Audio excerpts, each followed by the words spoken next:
नमस्कार, मैं हूं राहुल राजपूत। पहाड़ समाचार की शुरुआत बड़ी खबर के साथ। कोरोना को लेकर उत्तराखंड से अच्छी खबर। 36 घंटे के दौरान कोरोना का एक भी केस नहीं। तो कोरोना को लेकर उत्तराखंड से अच्छी खबर। 36 घंटे में कोरोना का एक भी नया केस नहीं। उत्तराखंड में कोरोना के अब तक 61 केस, 39 मरीज ठीक होकर घर पहुंच चुके, जबकि 21 का इलाज जारी। लगातार टेस्ट किए जा रहे हैं, लोगों के रिपोर्ट्स हर रोज आ रही, और ऐसे में अच्छी खबर कि 36 घंटे में एक भी नया केस उत्तराखंड में नहीं है।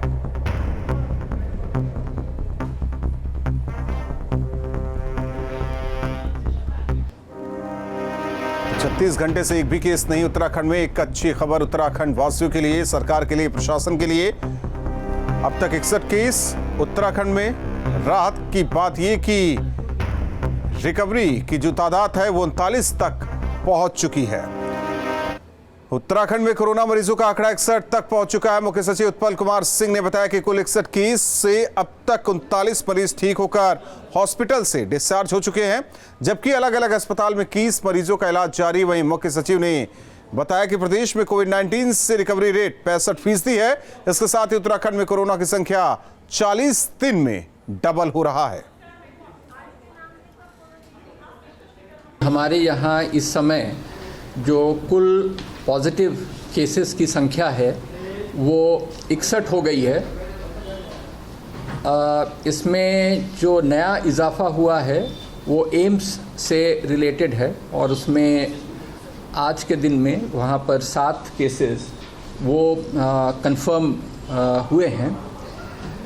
अभी तक हमारे यहाँ रिपोर्टेड डेथ 1 है, और जो रिकवरी 39 केसेस में रिकवरी हो चुकी है, और आज के दिन में 21 केसेस ऐसे हैं जो कि आज के दिन में एक्टिव हैं। इस प्रकार से इस प्रांत में जो कोविड पेशेंट्स हैं उनका रिकवरी का प्रतिशत 65% है, और 65% में उत्तराखंड अपने देश का अग्रणी राज्यों में है। आज के दिन में जो फिगर हमारे पास है उसके हिसाब से डबलिंग रेट अब लगभग 40 दिन हो चुका है। वहीं उत्तराखंड सरकार और स्वास्थ्य विभाग ने प्रदेश के कई सरकारी अस्पतालों में आईसीयू बेड, वेंटिलेटर और कोरोना से निपटने के लिए कई तरह की सुविधाएं जारी की हैं। प्रदेश में 4 टेस्टिंग लैब खुली, 108 एम्बुलेंस की व्यवस्था ज्यादा फास्ट हुई है। साथ ही कई हॉस्पिटल में आईसीयू बेड, वेंटिलेटर व्यवस्था की गई। मेला हॉस्पिटल में 10 आईसीयू बनाए जाएंगे। वहीं रुड़की में भी 10 ICU. BD Pandey hospital Nainital में 4, चमोली में 6, चंपावत में 6, पिथौरागढ़ में 6, पौड़ी में 6, उत्तरकाशी में 10 आईसीयू होंगे, जबकि तून अस्पताल में 30 आईसीयू बनाए जाएंगे। मेला हॉस्पिटल हरिद्वार में 10 आईसीयू बेड्स जोड़े जाएंगे, वहाँ 3 वेंटिलेटर भी जोड़े जाएंगे, और 4 बाईपैप। कंबाइंड हॉस्पिटल रुड़की है, वहाँ भी 10 आईसीयू बेड, 1 वेंटिलेटर और 2 बाईपैप की व्यवस्था वहाँ होगी। बीडी पांडे हॉस्पिटल नैनीताल में 4 आईसीयू बेड्स, 1 वेंटिलेटर और 1 बाईपैप की व्यवस्था होगी।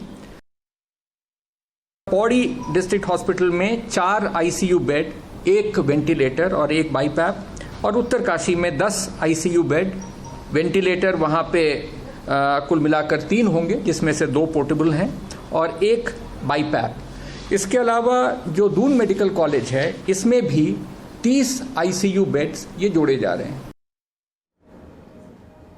लॉकडाउन 3 के साथ उत्तराखंड में हालात सामान्य बनाने की दिशा में सरकार ने काम करना शुरू कर दिया। कोरोना से लड़ने के लिए तकरीबन हर जिले में जरूरी स्वास्थ्य सुविधाएं जुटाई गई हैं।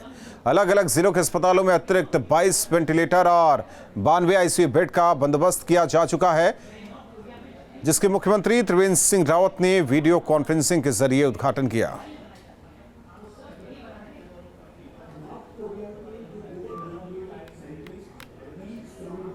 उत्तराखंड में 61 केस अब तक कोरोना पॉजिटिव पाए गए, लेकिन इसके बाद भी देहरादून के लोग इसे लेकर गंभीर नहीं है। लॉकडाउन 3 के दूसरे दिन मंगलवार को सड़कों पर जबरदस्त भीड़ दिखाई दी। लोग बेवजह घरों से बाहर निकले। वहीं शराब की दुकानों पर लोगों की भीड़ देखने को मिली। हालांकि ये पहले दिन के मुकाबले काफी कम है। इस बीच शराब की दुकानों पर लोग सोशल डिस्टेंसिंग का भी पालन करते दिखे। मंगलवार को हालात का जायजा लिया संवाददाता सुरेंद्र डसीला ने। मैं राजपुर रोड पे हूँ।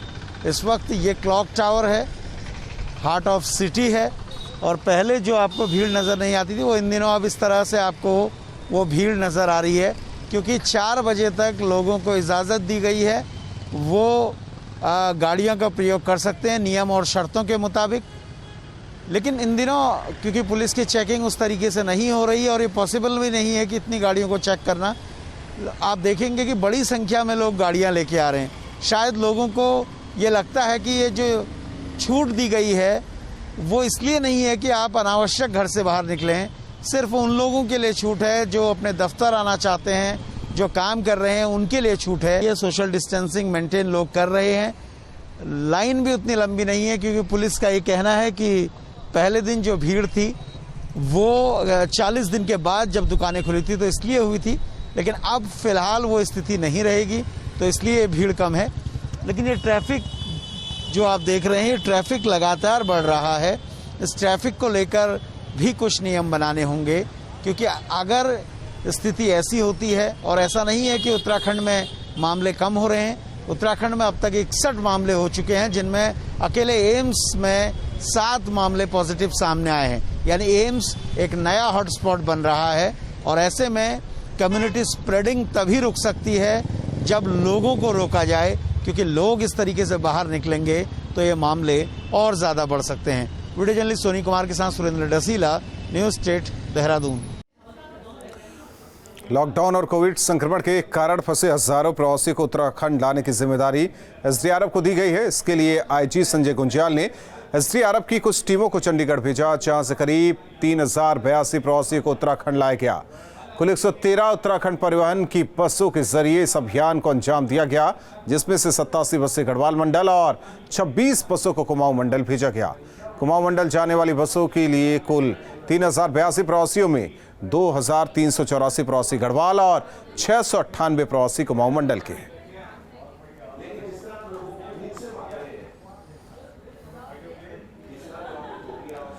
उत्तराखंड के बाहर अन्य राज्यों में फंसे लोगों को प्रदेश में लाने के लिए स्टेट डिजास्टर रिस्पांस फोर्स लगातार काम कर रही है।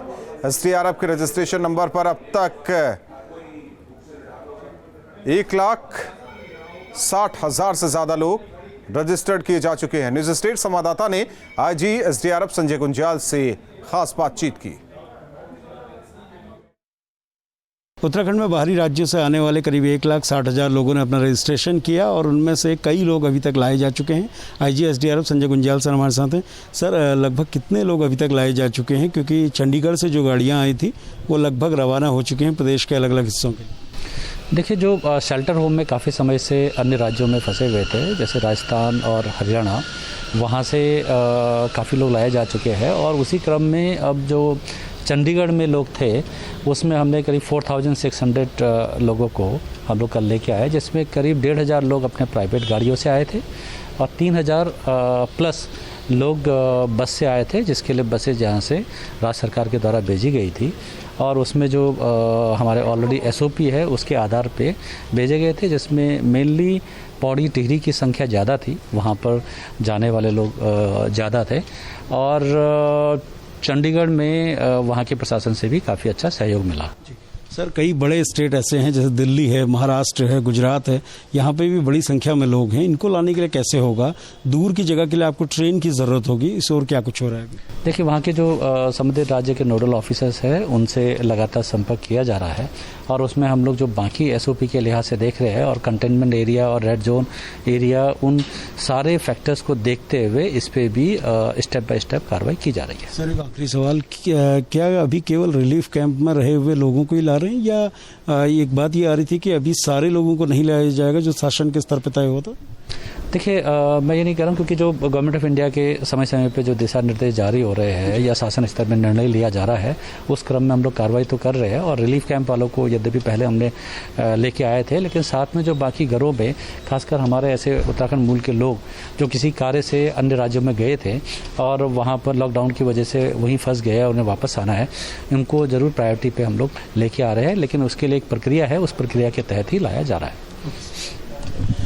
उत्तराखंड के लोग जो बाहरी राज्यों में फंसे हुए हैं, एसडीआरएफ की टीमें उन्हें लगातार ला रही है। चंडीगढ़ से बड़े पैमाने पर लोग लाए जा चुके हैं और देश के अन्य जो बड़े राज्य हैं वहां से भी लोगों को लाने की प्रक्रिया चल रही है। वीडियो जर्नलिस्ट सोनी कुमार के साथ सुरेंद्र डसीला, न्यूज स्टेट, देहरादून। उत्तराखंड सरकार लॉकडाउन में फंसे अपने प्रदेश के लोगों को निकालने का काम कर रही है। 27 बसों के जरिए चंडीगढ़ से लोगों को हरिद्वार पहुंचाया गया, जहां डॉक्टरी जांच के बाद इन लोगों को अलग अलग जिलों में भेजने की व्यवस्था की गई। गांव पहुंचने पर सभी लोगों को 14 दिन के लिए क्वारंटाइन किया जाएगा। लॉकडाउन के बीच इन लोगों के चेहरे पर घर लौटने की खुशी साफ देखी जा सकती है। चंडीगढ़ के अलग अलग हिस्सों में फंसे इन लोगों को 27 बसों के जरिए हरिद्वार लाया गया। स्क्रीनिंग और डॉक्टरी जांच के बाद पौड़ी, अल्मोड़ा और कुमाऊं भेजने की तैयारी की जा रही है, ताकि ये लोग अपने परिवार के साथ वक्त बिता सकें। सरकार ने अपने खर्च पर इन मजदूरों को निकालने का काम किया है। 27 बसों से यहाँ इनको ब्लॉक और तहसील वाइज क्लासीफाई करके अलग अलग और इनको इनकी स्क्रीनिंग करके पर्याप्त इनकी स्वास्थ्य की जांच करके डॉक्टरों ने यहाँ के टीम ने मेडिकल की टीम ने जांच किया और उन पर मुहर भी लगाया गया, ताकि ये सुनिश्चित किया जा सके कि सबकी स्क्रीनिंग की गई है और उनको बसों के माध्यम से भेजा जा रहा है। इसमें पौड़ी के अधिकांश लोग पौड़ी के हैं। हरिद्वार में डॉक्टरी जांच के बाद इन लोगों का रूट चार्ट भी तैयार कर लिया गया है। हरिद्वार से इन लोगों को बसों के जरिए 3 सेंटरों तक पहुंचाया जाएगा। सेंटर पर पहुंचने के बाद एक नोडल अधिकारी की अगुवाई में इन लोगों को फिर से मेडिकल जांच से गुजरना होगा, ताकि किसी तरह के संक्रमण की कोई गुंजाइश न रहे। आखिर में सभी लोगों को 14 दिनों के लिए क्वारंटीन किया जाएगा। आज पौड़ी का मूवमेंट प्लान था और इसमें चंडीगढ़ से जितने यात्री आए थे लगभग 458 इनको पौड़ी के विभिन्न ब्लॉक के हिसाब से इनको भेजा गया है। बेसिकली यहाँ से उनको 3 सेंटर पे ले जाया गया है, एक श्रीनगर, एक कोटद्वार और तीसरा पौड़ी। पौड़ी सेंटर पे इनको सेग्रीगेट किया जाएगा, अलग अलग किया जाएगा और उसके बाद रूट चार्ट के हिसाब से इनको इनके गंतव्य तक छोड़ाएगा। इसका पूरा एहतियात जिला प्रशासन के द्वारा रखा जा रहा है वहाँ, और जितने भी व्यक्ति प्रदेश के बाहर से आ रहे हैं तो स्क्रीनिंग उनकी की जा रही है, थर्मल स्क्रीनिंग की जा रही है, उनकी चेकिंग की जा रही है और इसके बाद जब ये अपने अपने गंतव्य को पहुंचेंगे तो इनका इंस्टीट्यूशनल क्वारंटाइन किया जाएगा। उत्तराखंड में कोरोना का कहर दूसरे राज्यों के मुकाबले काफी कम नजर आ रहा है, इसलिए दूसरे राज्यों में फंसे लोगों को निकालने के लिए सरकार कोई भी रिस्क नहीं लेना चाहती। इसलिए लोगों की घर वापसी के लिए पूरे प्रोटोकॉल का पालन किया जा रहा है। हरिद्वार से आशु शर्मा के साथ team news state. Uttarakhand high court ने निजी और अर्धशासकीय विद्यालयों की ओर से लॉकडाउन में अभिभावकों से फीस लिए जाने के खिलाफ दायर जनहित याचिका की सुनवाई करते हुए राज्य सरकार और केंद्र सरकार से 12 मई तक जवाब मांगा है। मामले में अगली सुनवाई की 12 मई की तारीख तय की गई है। दरअसल लॉकडाउन की अवधि में निजी और अर्धशासकीय विद्यालयों में पढ़ने वाले छात्र छात्राओं की 3 महीने की फीस माफ करने और इस मामले में व्यवहारिक नीति बनाए जाने की मांग को लेकर देहरादून के रहने वाले जपेंद्र सिंह ने जनहित याचिका दाखिल की थी। याचिकाकर्ता का कहना है कि सरकार की ओर से निजी और अर्धशासकीय विद्यालयों को लॉकडाउन की अवधि की ट्यूशन फीस लेने के आदेश दिए गए हैं। कई विद्यालयों की ओर से अभिभावकों पर फीस जमा कराने के दबाव बनाए जा रहे हैं। साथ ये इस याचिका में याचिकाकर्ता का कहना है कि ऑनलाइन क्लास पढ़ने में अभिभावकों के पास साधन नहीं, नेट नहीं चल रहा, जबकि राज्य सरकार के पास अपना नेशनल चैनल दूरदर्शन है। इसके माध्यम से क्लासेस चलाई जाए, क्योंकि हर घर में दूरदर्शन आता है और टेलीविज़न भी घर घर में।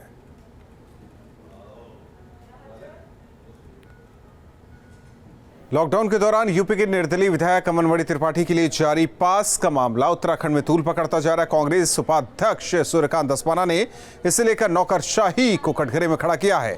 उनका कहना है कि ये बड़ी लापरवाही है, सीएम को इसकी जांच कराकर पास जारी करने वाले अफसर के खिलाफ कार्रवाई करनी चाहिए। अमनमणि त्रिपाठी उत्तराखंड के अपर मुख्य सचिव ओम प्रकाश से मिले वीआईपी पास पर उत्तराखंड पहुंचे थे।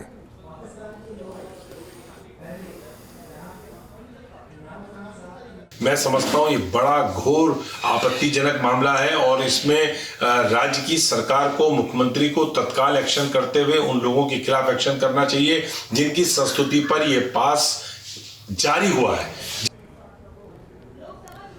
विधायक अमनबड़ी त्रिपाठी को पास जारी करने पर मुख्य सचिव उत्पल कुमार ने सफाई दी। उनका कहना है कि इस मामले में कानून अपना काम करेगा।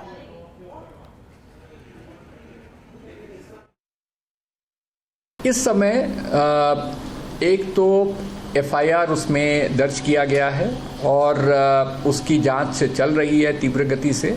उसमें जो तथ्य आएंगे, एक मिनट जरा, जो तथ्य आएंगे उन तथ्यों को ध्यान में रखते हुए आगे क्या क्या कदम उठाने हैं। देखिए, इस राज्य ने कोविड को रोकने के लिए बहुत ही सख्त और कारगर कदम उठाए हैं और आगे भी हमारा ऐसा ही प्रयास जारी रहेगा।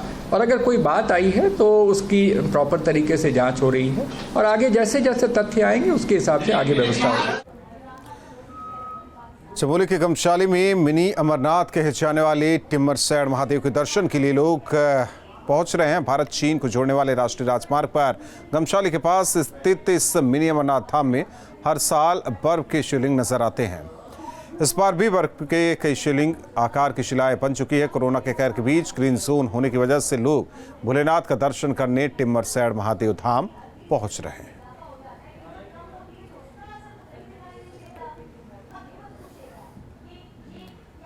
जम्मू कश्मीर के हंदवाड़ा में शहीद 21वीं राष्ट्रीय राइफल के शहीद लांसनायक दिनेश सिंह का पार्थिव शरीर अल्मोड़ा स्थित उनके पैतृक गांव मिरगांव पहुंचा। रामेश्वर घाट में पूरे सैन्य सम्मान के साथ शहीद को अंतिम विदाई दी गई। इस दौरान परिजनों और सगे संबंधियों ने शहीद को नम आंखों से श्रद्धासुमन अर्पित किया। दिनेश सिंह अमर रहे, भारत माता की जय के नारे लगे। राज्य सरकार की ओर से शहीद के घर पहुंचे प्रदेश के कैबिनेट मंत्री यशपाल आर्य ने शहीद को श्रद्धांजलि दी। परिजनों से वो मिले भी और शोक संवेदना व्यक्त की।